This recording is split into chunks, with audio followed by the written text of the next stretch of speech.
getting in. You could be the big boy.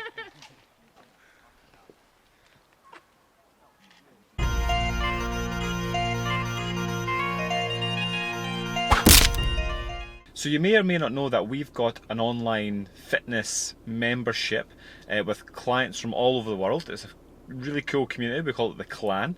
And whenever one of our Clan members finds himself in Perth, Scotland, we like to go meet them and spend the day together.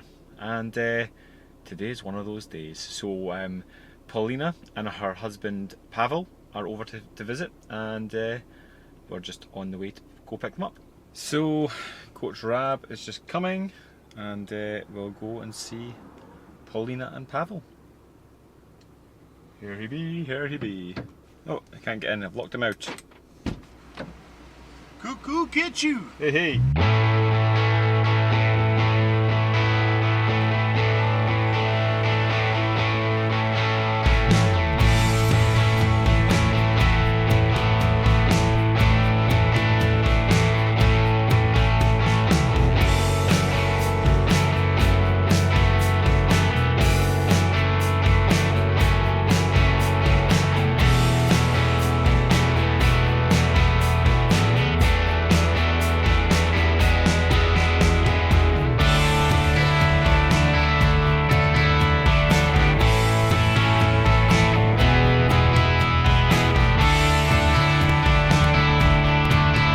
Everyone knew William Wallace had big balls.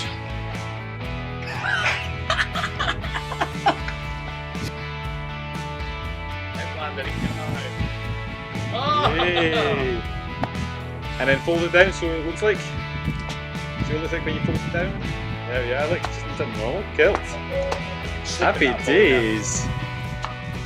So we've just been to the top of the Wallace Monument. And we're still here. It's live from. It's not live from the Wallace Monument. We're just at the Wallace Monument. We were live when we were at the top though, which was good, right?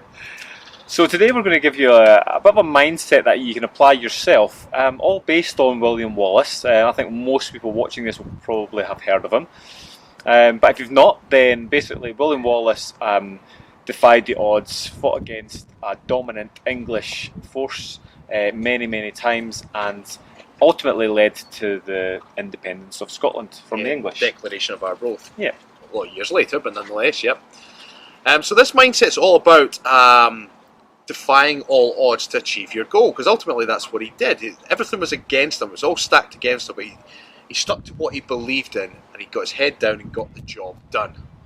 Now ultimately you could argue, people might say it's quality versus quantity. Well, unfortunately for William Wallace, the English had the quality of soldiers and the knights and the cavalry and everything else, and they also had the quantity. They just had sheer volume of numbers. But what they didn't have was Wallace's drive. His beliefs. His belief system, and he was willing and did die for his country.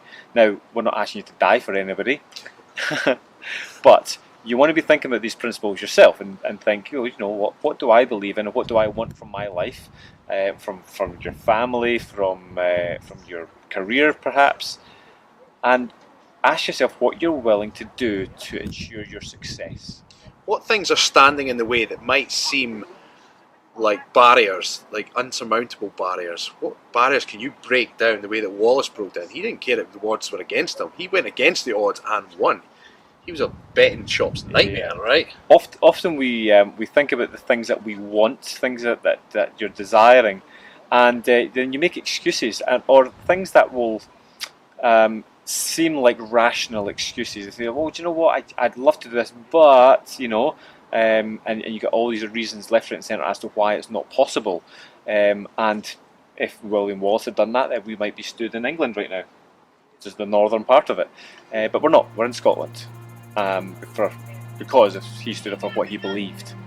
So stand up for what you believe in, defy all odds, and within your subconscious, you'll have a monument built just for you.